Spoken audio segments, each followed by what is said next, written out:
My name is Judith James. I was a classic shut-in before the outbreak, but I was one of the first people to know about it. You see, I don't like leaving my house.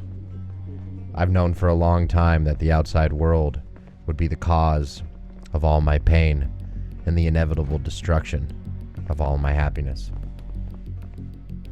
I made my money as an online internet chef, making people laugh while flipping burgers and making soup.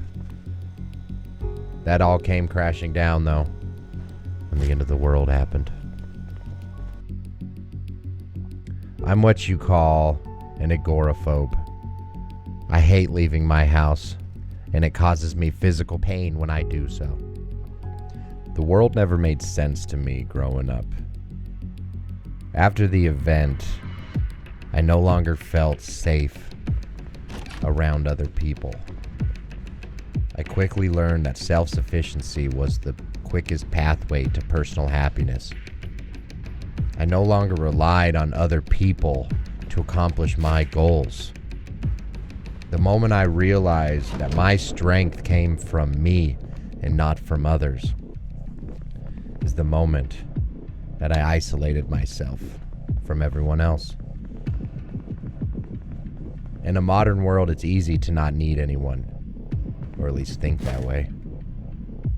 When you feel like everything is at your fingertips, the last thing on your mind is your fellow human. But when you're the last human, you start to realize how alone you really are. Creating a routine, creating a life that is predictable will make you feel safe. But a life lived in isolation is not a life at all. You see, alone, we falter, and as a society, we advance. This was a lesson I learned too late, because now I was truly alone.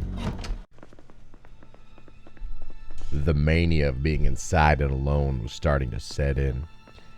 I never really felt isolated sitting within my digital cocoon of socialization. The likes and shares that fueled my delusional happiness. The opinions of pixels were the dictating force that drove my personality. The echoes of ghosts were my closest friends. Now, those illusions are cast away. I can no longer hide from the proverbial loneliness that is my heart. Faced with the demons in the mirror, I spiral into the dark abyss that is my solitude. The sanity that once kept me going now became a distant memory. The timbers and drywall that encased my whole being and kept me safe was now my torture chamber. It was a pit of despair that encased my whole being and kept me safe. It was now hell. I will face the devil himself before I let this house devour my soul anymore.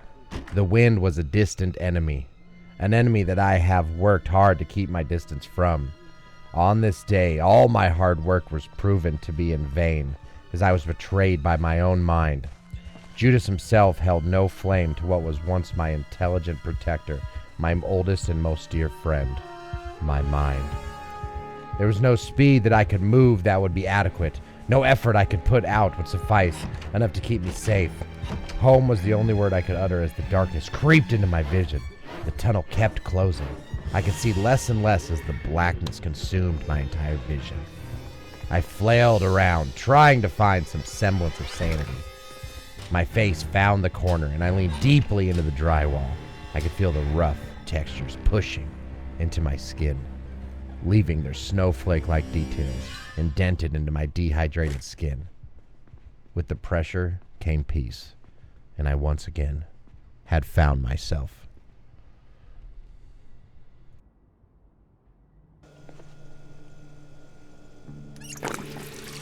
You forget what peace feels like when you've lost your mind. At the time when you are at your lowest, nothing else enters your mind. No happiness, no thought, no good decisions. As you are on your bottom, you need to think, is this really all that I am capable of? Have you truly pushed yourself to the brink to determine your worth? Have you ever challenged yourself so much to the point that you could not go on any further? The power of the human spirit truly knows no bounds. We are a species that have conquered nature. We have made the ocean drop to its knees in fear, as its only power to crush us has been destroyed. We as humans have entered into space simply because we were curious as to what was there. As we improve ourselves, we improve our species. Through knowledge comes power.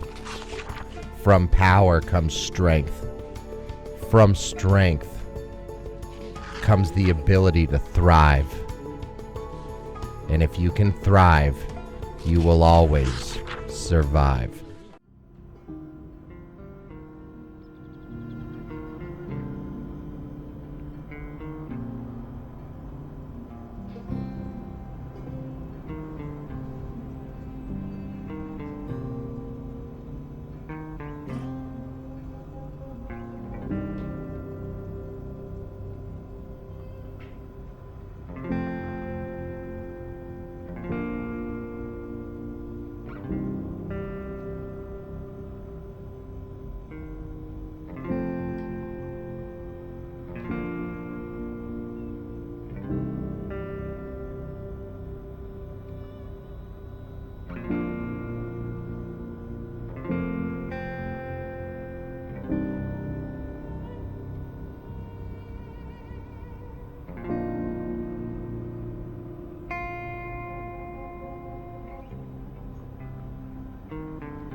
What is normality but a gauge on terror?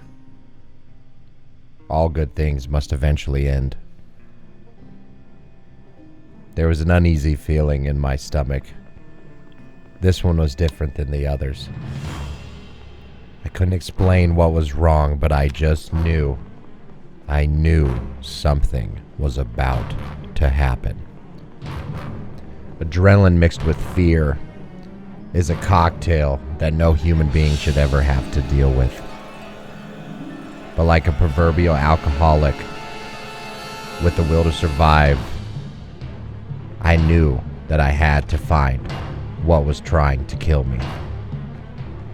When you are faced with the trials of hell, sometimes you have no choice but to face the devil. Kill, kill, keep out. Those were the only words I could think, as I frantically wanted to kill. Get out of my home, get out of my home, get out of my home. Those were the screams as I stomped. I thought of nothing else but protecting my prison cell.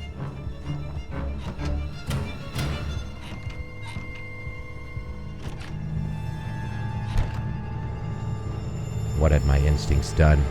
Where had they led me? Was I really outside? Or was that all just a horrible dream?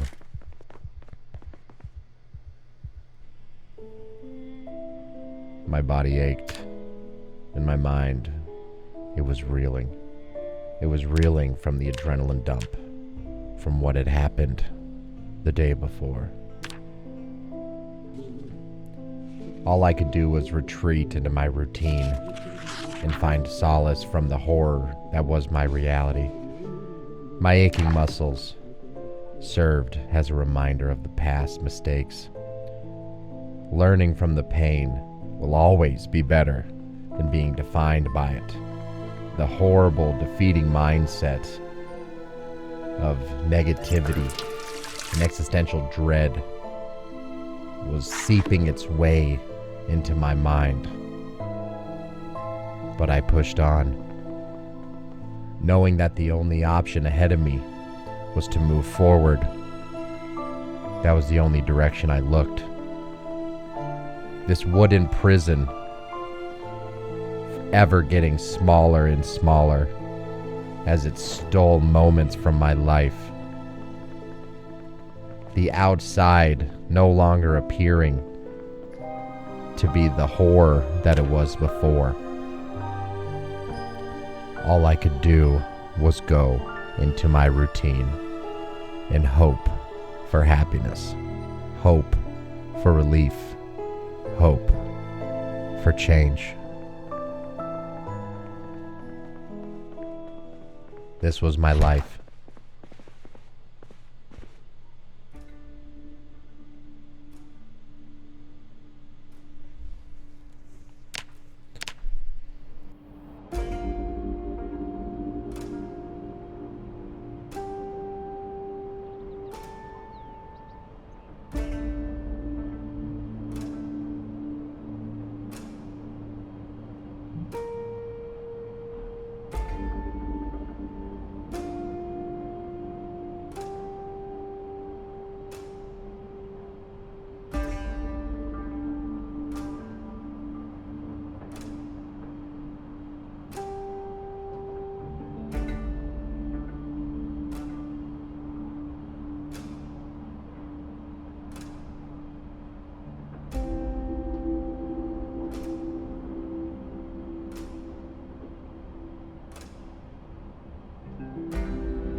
Something was wrong.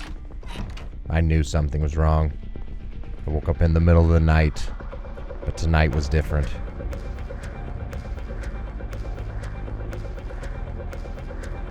Tonight I wasn't sure if I was gonna fight back.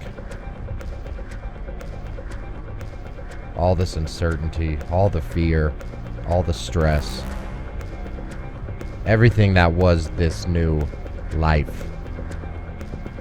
Did I even care to be a part of it anymore? Or was this finally the end of Judith James?